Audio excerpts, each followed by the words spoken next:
சொல்லுங்க. Amigo garage. ஆக்சுவலா தமிழ் படங்களுக்கு ஆங்கில டைட்டில் வைக்கிறதுக்கு ஒரு சாரார் குறை சொல்லிட்டு இருக்காங்க. நீங்க ஸ்பானிஷையும் கலந்து வச்சிருக்கீங்க, ஸ்பானிஷையும் சொன்னீங்க. ஏன் அதை அமிகோ கேரேஜ்ங்கிறது புழக்கத்துல இருக்குது. அதாவது ஃப்ரெண்ட்ஸ்ன்னு சொன்னீங்க அமிகோ, அப்படி தமிழ்லயே வச்சிருக்கலாமே. இல்ல நான் என்னன்னா நான் சொன்னலைண்ணா, அந்த ஜிஎம் சுந்தர் சார் ஒரு கேரக்டர் பண்ணியிருக்காருன்னு சொன்னலைண்ணா. ஸோ அவருக்கு வந்து ஒரு ஸ்பானிஷ் கனெக்ட் இருக்கணும். என்ன அப்படின்னு ஒரு சின்ன ஒரு ஃப்ளாஷ்பேக் இருக்கும் அவருக்கு. அவரோட சின்ன வயசுல ஒரு சின்ன ஃப்ளாஷ்பேக் இருக்கும். அந்த ஃப்ளாஷ்பேக்ல வந்து ஒரு ஸ்பெயின்ல இருந்து ஒரு பொண்ணு மேல வந்து ஒரு லவ், சின்னதா ஒரு லவ் இருக்கும். ஸோ அந்த லவ் வந்து இவர் ஒன் சைட் லவ்வா இருக்கும். ஸோ இவர் லாங்குவேஜ் புரியாதனால இவருக்கு அவங்க என்ன கன்வே பண்ணாங்க என்ன ஏதுன்றதே வந்து அந்த பொண்ணு சொன்ன மேட்டர் வரைக்கும் தெரிஞ்சிருக்காது. அது கடைசி வரைக்கும் ஒன் சைட் லவ்வா இருந்திருக்கும். அவங்களோட ஞாபகார்த்தமா அவங்க விட்டு போனது வந்து சின்ன வயசுல இருந்து அவங்க ஸ்பானிஷ் சாங்ஸ், ஸ்பானிஷ்ல என்னென்ன இருக்கோ அதை வந்து அவங்க ஞாபகார்த்தமா அவங்க வந்து அவர் வந்து இது பண்ண ஆரம்பிச்சாரு. ஸோ அந்த கேரேஜில் நடக்கிறதுனால சரி அவருக்கு அந்த ஃப்ரெண்ட்ஸ் கேரேஜ்னு வைக்கிறதுக்கு பதிலாக அந்த ஸ்பெயின்ல வந்து ஸ்பானிஷ்ல என்ன சொல்லுவாங்களோ ஃப்ரெண்ட்ஸுக்கு, ஸோ அதுக்கு வந்து அமிகோ அப்படின்னு வச்சா வந்து அமிகோ கேரேஜ் நல்லா இருக்கும் அப்படின்னு சொல்லி அந்த கேரேஜோட பேர் தான் நம்ம படத்துக்கு வச்சோம். கதைக்கெல்லாம் என்ன ஒரு ஓசூர்னா? ஓசூர் தான். பாண்டிச்சேரியா இருந்தா பிரெஞ்சு சொல்லலாம். ஓசூர்ல ஸ்பானிஷ் பொண்ணுங்க நிறைய இருக்காங்களோ? இல்லைங்கண்ணா, இது அவரோட வந்து முன்னாடியான விஷயங்கள் தானே. அவரே வந்து இன்னைக்கு ஒரு 54 வயசு 55 வயசு அந்த மாதிரி தான் போட்டுறே அவங்க. அவரோட ஒரு 10 வயசு 12 வயசு ஜேர்னி மாதிரி நாங்கள் காட்டுவோம். அப்போ வந்து நம்ம கிறிஸ்டியானிட்டிஸில் வந்து நம்ம அந்த சர்ச் அதெல்லாம் நம்ம வந்து இது பண்ணுறதுக்கோசரம் நிறைய வந்து இந்த ஃபாரின் கண்ட்ரீஸ்லாம் வந்து எல்லாம் அந்த இதுக்கெல்லாம் வருவாங்க. ஸோ அந்த மாதிரி வந்த ஒரு பொண்ணு, வேற ஒன்றும் இல்லை. நாமெல்லாம் போகிறதுக்கு முன்னாடியே அவங்க கிளம்பிட்டாங்க. சரி, அது ஓகே. அதே மாதிரி ஹீரோயினை பற்றி சொல்கிறப்போ நெக்ஸ்ட் டோர் நீங்க எங்கள் வீட்டு நெக்ஸ்ட் டோர்லாம் இந்த அளவுக்கு கலர்ஃபுல்லாக ஒரு பொண்ணு இருக்காது. உங்க வீட்டு ஓசூர் பக்கம் பெங்களூர் பக்கங்கிறதுனால இவ்வளவு கலரா பொண்ணுங்க இருக்காங்களோ? இல்லைண்ணா, இங்க வந்து இங்க இப்படி கொஞ்சம் ஃபங்க்ஷன்னால கொஞ்சம் இப்படி வந்திருக்காங்க. பட் ஆனா அங்க வந்து நம்ம படத்துல வந்து மேக்கப்ஸ் வந்து ரொம்ப யூஸ் பண்ணாம அவங்க பார்க்க வந்து கொஞ்சம் நம்ம இதுல பார்க்கும்போது கொஞ்சம் படத்துல வந்து ரொம்ப ஷட்டில்டா தான் இருக்கும்னா, படத்துல பார்க்கும்போது உங்களுக்கு கண்டிப்பா நான் சொன்னது வந்து கனெக்ட் ஆகணும். வாழ்த்துக்கள். நீங்க ஆரங்கப்பட்டீங்க. உண்மையா உங்களுக்கு இந்த படமே ஒரு பெரிய இதுவா இருக்கும், பிரேக்கா இருக்கும்னு நினைக்கிறேன். ஏன்னா மைல்கல்லாவே இருக்கலாம். நான் பார்த்தேன் ஷார்ட்ஸ்லாம் டிஃப்ரெண்டா இருந்தது. இதுலயே நீங்க வேற ரூபத்துல இருக்கீங்க இந்த போஸ்டர்லயே. உள்ளே அது மாதிரி இருக்கீங்க. அது என்ன கத்தி மெக்கானிக் ஷாப்ல மற்றதெல்லாம் இருக்கும், அதான் கதையா? இல்லைண்ணா, அந்த மெக்கானிக் ஷாப் அப்படியே அது என் கைக்கு வந்ததுக்கு அப்புறம் அது ஒரு மாதிரி கத்தி கித்திலாம் வந்துடும். நான் உள்ள அந்த அந்த அந்த மெக்கானிக் விஷயமே நின்றும் ஒரு டைம்ல. யாருமே என்னை சுற்றி இருக்க மாட்டாங்க. ஸோ அந்த மூட்ல பண்ணிருக்காங்க. கரெக்டா நீங்க இங்க பேசிட்டு இருக்கும் பொழுது மகேந்திரன் ரொம்ப எமோஷனல் ஆனார். பாத்தீங்கன்னா அவர் கண் கலங்கிட்டே இருந்தாரு. நீங்க சொல்லும் போதெல்லாம் எவ்வளவு பாண்டிங்ல இருக்கீங்க ரெண்டு பேரும். ஏன்னா அவர் தான் இவ்வளவு பேரை கனெக்ட் பண்ணிருக்காருன்னு அவர் நண்பர் சொல்லியிருக்காரு. நீங்க பேசும்போது ரொம்ப எமோஷனல் கண்ணு கலங்கிட்டே இருந்தாரு. இல்லை, அதான் நான் சொன்ன மாதிரி நான் ஒரு ஃபியூச்சர் ஃபிலிம் பண்ணோம் அப்படின்னு நான் வந்து ஆசைப்பட்ட டைம் அந்த டைம்ல இல்லைண்ணா. நான் வந்து ஒரு பைலட்டா பண்ணோம். லைக் நான் ஷார்ட் ஃபிலிம்ஸ் எல்லாம் பண்ணிட்டு இருந்தேன். 20 மினிட்ஸ் 15 மினிட்ஸ் என் ஃப்ரெண்ட்ஸை வச்சு பண்ணிட்டு இருந்தேன். ஸோ நம்ம வந்து ஒரு 6 வருஷம் ஷார்ட் ஃபிலிம்ஸ் பண்ணாலும் நம்ம வந்து ஒரு கிரியேட்டர் ஆகணும், டைரக்டர் ஆகணும் அப்படின்னு சொல்லும்போது நம்ம அந்த ஷார்ட் ஃபிலிம் வந்து ஒரு அடுத்த கட்டத்துக்கு வந்து நம்மளை வந்து நம்ம டெவலப் பண்ணணும் அப்படின்னு பார்க்கும்போது அப்போ ஒரு பைலட் ஃபிலிம் பண்ணலாம், ஃபெஸ்டிவல்ஸ்கோசரம் பண்ணலாம். அப்போதான் வந்து நான் மகேனை வந்து அப்போ ஒரு எனக்கு ஓகே ஃப்ரெண்ட்ஸ் எல்லாம் பண்ணிட்டு இருக்காங்க, என்னதான் வந்து பண்ணாலும் அது ஒரு ஷார்ட் ஃபிலிம் ஒரு யூடியூப் லெவலில் அந்த மாதிரியே இருக்குமே, ஒரு ரினோட் ஆக்டர்ஸ் வந்து நம்ம யாராச்சும் நம்ம அப்ரோச் பண்ணலாம் அப்படின்ற டைம்ல தான் எனக்கு வந்து ரொம்ப வருஷம் வந்து நான் அவர் படங்களோ அந்த டைம்ல வந்ததில்லை. நான் அவர் நடிக்கிறாரா என்ன ஏதுன்னு கூட அந்த டைம்லலாம் எனக்கு தெரியல. ரொம்ப நாளாக வந்து அவர் ஸ்க்ரீன்ல நான் பார்க்காம இருந்தேன். அப்போதான் வந்து நாங்கள் வந்து அந்த பைலட் ஃபிலிம் நம்ம இது பண்ணும்போது இந்த கதைக்கு இவர் நல்லா இருப்பாரு அப்படின்ற மாதிரி.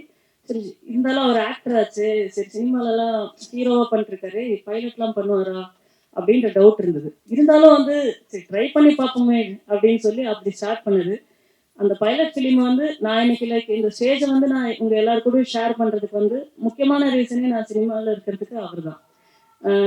என்ன இல்லைன்னா வந்து நான் என் கெரியர் வந்து எப்படி ஆயிருக்கும்னு தெரியாது. ஆஃப்டர் கோவிட் என்ன நான் பண்ணியிருப்பேன் அப்படின்றது தெரியாது. அந்த படத்தை ஸ்டார்ட் பண்ணதுனால தான் இப்போ நான் கம்ப்ளீட் பண்ணி இப்போ இந்த ஸ்டேஜ் வந்து ஆப்பர்ச்சுனிட்டி கிடைக்கிறதுக்கு வந்து முக்கியமான ரீசன் அவர் தான். பட் அந்த ட்ராவல்ல எங்களுக்கு வந்து நாங்கள் ஷூட் பண்ணுறதுக்கு முன்னாடி அந்த ஒரு 2 வருஷம் வந்து நான் அவர் கூட தான் வந்து நான் இருந்தேன். சென்னை வந்து அப்போ எனக்கு புதுசு. வந்தேன்னா வேற எங்கேயும் போக மாட்டேன், அவங்க வீட்டுக்கு தான் போவேன். அவர் கூட தான் இங்க நான் காலையில கிளம்பி வந்தேன்னா ஒரு நாள் நைட்டு திரும்ப வரைக்கும் எல்லாத்தையும் பேசி முடிச்சு மறுபடியும் நான் ஊருக்கு போறேன் அப்படின்னா அவர் மட்டும் தான் எனக்கு சென்னையில தெரியும். ஸோ வேற யாருமே தெரியாது. அதனால அந்த ஒரு அன்இன்ஃபெக்ஷன் லவ் மாதிரி தான் அது. ஸோ எங்க 2 பேருக்கும். நான் எப்பவுமே அண்ணா அண்ணா தான் நான் நாள்ல இருந்து அண்ணன் தான் கூப்பிடுறேன் அவரு. இன்ன வரைக்கும் எனக்கு 2 அண்ணா 3 அண்ணா இருக்காங்க. இவரும் ஒரு எனக்கு என் ஃபேமிலியில இருக்கிற அண்ணா மாதிரி தான். ஸோ அதனால என்னோட என்னோட சக்சஸ் வந்து அவரு அவரோட படமா அடுத்த படங்கள் என்னென்ன பண்றாரு அது வந்து அவருக்கு முக்கியம் இல்லை. எல்லா இன்டர்வியூஸ்ல ஆகட்டும், நாங்கள் அட்டன் பண்ண இன்டர்வியூஸ்ல ஆகட்டும், அவர் சொன்ன வார்த்தை வந்து பிரசாந்த் ஜெயிக்கணும், எனக்கு பிரசாந்த் ஜெயிக்கணும், பிரசாந்த் கோசம் நீங்க படம் பாருங்க. அந்த மாதிரி தான் வந்து இப்போ இன்டர்வியூஸ்ல எல்லாம் கூட எனக்காக மட்டும்தான் அவர் பேசுறாரு. ஸோ அதனால கண்டிப்பா என் சக்சஸ்ல வந்து நாளைக்கு நான் இன்னொரு ஸ்டேஜுக்கு நான் போகும்போது அதுக்கு முதல் காரணம் வந்து முதல் காரணமும் கடைசி காரணமும் அவர் மட்டும்தான். சொல்லுங்க டார்லிங், நீங்க வந்து மாஸ்டர் படத்துல பவானியா பதிச்சிட்டீங்க, இப்ப லேபிளும் செட்டிங் ஆயிடுச்சு. இந்த படமும் உங்களுக்கு லேபிளா அமையுமோ? அமையணும் டார்லிங். எனக்கு எனக்கு நான் நான் பண்ற எல்லா படங்களும் நான் ரொம்ப 100% நான் கொடுக்குறேன். அது என்னுடைய டைரக்டர்ஸும் என்னுடைய ப்ரொடியூசர்ஸ் கிட்ட கேட்டால் அது எனக்கு தெரியும். அது எண்ட் ஆஃப் த டே ஸ்க்ரீனுக்கு வரும்போது இது எங்கே எப்படி எனக்கு அது புரியவே இல்லை. எனக்கு நான் பயங்கரமா பண்றேன், என்னென்னமோ பண்றேன், ஆனால் மிஸ் ஆகுது. எனக்கு இந்த படம் லேபிளை தாண்டி எனக்கு இந்த பையன் ஜெயிக்கணும்னு ரொம்ப ஆசை ப்ரோ. ஏன்னா லோகேஷ் மாதிரி தான், சினிமாவே அவனுக்கு எதுவுமே தெரியாது. அவனுக்கு தெரிஞ்சது சினிமா பார்த்துருக்கான். மணிரத்னம் சாரோட பெரிய ஃபேன். அவன்னா படமே என்னன்னா கணக்கு முத்தமிட்டால் உட்காந்து பார்த்துக்கிட்டு இருப்பான். அவன் டிப்ரெஸ் ஆனாலும் அதான் பார்ப்பான், சந்தோஷமா இருந்தாலும் அதான் பார்ப்பான். ஸோ அப்படி ஒரு ஒரு ஃபாலோவரா வந்து வரும்போது, சினிமாவை நம்பி வரும்போது அவனுக்கு நான் கையை கொடுத்துதான் ஆகணும். ஸோ அதனால என் படம் எல்லாமும் ஜெயிக்கணும், இந்த படமும் கண்டிப்பா ஜெயிக்கணும். என்னை நம்பி இன்வெஸ்ட் பண்ண எல்லாருமே, என்னுடைய டிஸ்ட்ரிபியூட்டர்ல இருந்து என்னுடைய அப்பா இருந்து, ஸோ எல்லாருக்குமே அது அமையணும். அதான் நான் கேட்டுக்கிறேன். மணிரத்னம் சொன்னதுனாலதான் ஹீரோயினை தேடி அவர் படத்துல மெயின் முக்கியமா அழகா காமிப்பாரு ஹீரோயின் எல்லாம் தேடி கண்டுபிடிச்சு. நானும் அதை கேட்கணும்னு இருந்தேன். நீங்க பேசுறப்ப எல்லாரையும் சொன்னீங்க, ஹீரோயினை பத்தி மட்டும் குறிப்பிடலையே. ஹீரோனா சொல்லணும்ல. நீங்க ஒரு விஷயம் நீங்க கவனிக்கல, ஸ்டேஜ்ல இருக்க எல்லார் பேரையும் சொல்ல முடியல நான் சொன்னேன்.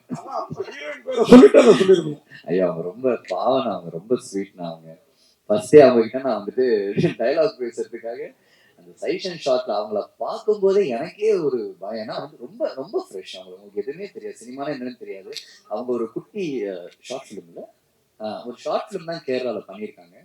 அவங்க வந்திருக்காங்க. ஸோ ஃபர்ஸ்ட் திங் அவங்க என்ன பார்த்தா அவங்க எதுவும் பயந்துடக்கூடாது, ஐயோ இவன் ஏதோ பயங்கரமா நடிப்பா போல இருக்கு அப்படின்ட்டு அவங்கள ஃபர்ஸ்ட் நான் ரொம்ப கம்ஃபர்டபுளா வச்சுக்கணும். அதுக்கப்புறம் நல்லா நடிச்சாங்க. எங்க ஷூட்டிங் நடக்கும்போதே வீரம் அந்த படத்துல இருந்து டைரக்டர் கால் பண்ணி இந்த மாதிரி கேட்டாரு. டக்குன்னு போனாங்க, படம் ரிலீஸ் ஆச்சு. So I am very happy for it.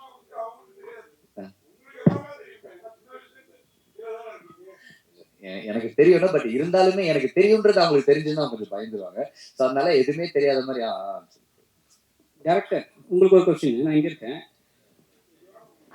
சொல்லுங்க. இப்போ என்னன்னா, இப்போ வந்து உங்க படத்துல வந்து ஒரு விஷயம் கேள்விப்பட்டேன், ட்ரக்ஸ் வச்சிருக்கீங்கன்ட்டு. இப்போ வந்து தமிழ் சினிமாவிலையும் சரி அரசியலையும் சரி ட்ரக்ஸை பத்தி நிறைய பேச ஆரம்பிச்சிட்டாங்க. அதனாலதான் இந்த 15 அன்னைக்கு ரிலீஸ் பண்ண போறீங்க இந்த படத்தை. அன்னைக்கு ஏதாச்சும் டே வந்து இதுக்குதான் மறைஞ்சு கேள்வி கேட்டீங்க. இப்ப பேசும் பொருளா இருக்கிறது ட்ரக்ஸ் தான், சரிங்களா? படத்துல வந்து முக்கிய இதுல வருது அது. ஸோ அதனாலதான் இந்த டைம் ரிலீஸ் பண்ணா நல்லா போகும்னு சொல்லிட்டு பண்றீங்க. இல்லைங்க, லைக் இது என்ன அப்படின்னா நான் கதையை வந்து இது நான் ஃபிக்ஷனா பண்ணேன்னா, நான் வந்து இது நான் பார்த்த ரியல் லைஃப் கேரக்டர்ஸ் வந்து நான் பார்த்து பழகின ரியல் லைஃப் கேரக்டர்ஸோட லைஃப் வந்து எப்படி மாறுச்சு அப்படின்ற, லைஃப் வந்து எதனால மாறுச்சு அப்படின்ற விஷயம் தானே. ஏன்னா நான் பார்த்த நிறைய என் கூட இருந்த என் ஃப்ரெண்ட்ஸ் ஆஃப் ஃப்ரெண்ட்ஸ் எல்லாம் இருக்காங்கண்ணா. அவங்க என்ன ஆச்சு அப்படின்னா, அவங்களுக்கு நார்மலாக தான் இருந்தாங்க, நல்லா தான் இருப்பாங்க. திடீர்னு பார்த்தா ஒரு 3 நாள் கழிச்சு பேப்பர்ல வந்து ஒரு கொலை பண்ணிட்டு ஜெயிலுக்கு போயிருக்காங்க அப்படின்னு வரும். அது ரொம்ப ஷாக்கா இருக்கும்.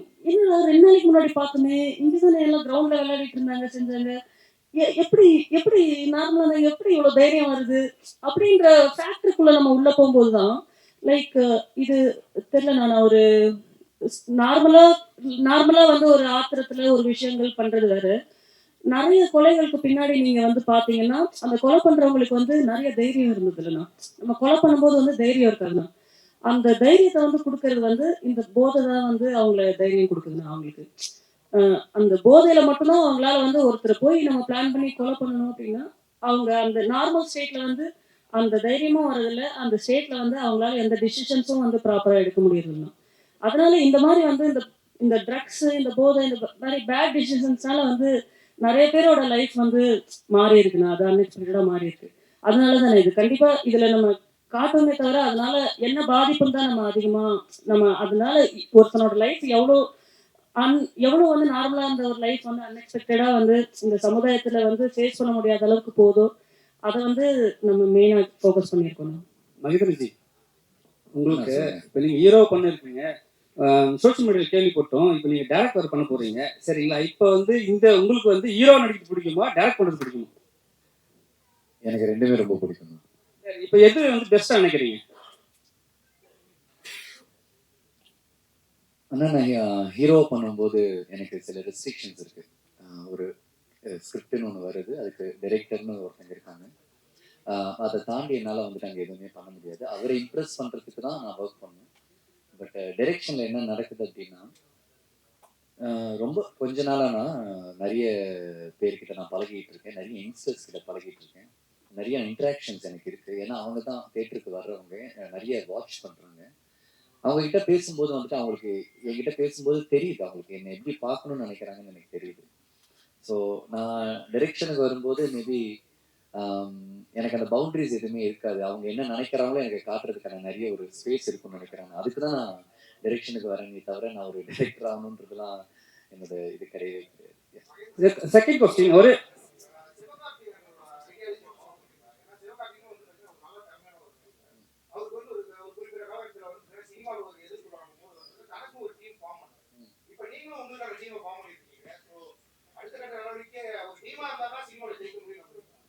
இல்லைண்ணா, கண்டிப்பாக இல்லைண்ணா. நான் வந்துட்டு ஐ belongs to all the team தான். நீங்கள் இந்த தமிழ் சினிமாவில் நீங்கள் எந்த டைரக்டர் கிட்ட கேட்டிங்கனாலும் உங்கள் டீமில் நான் இருக்கேன்.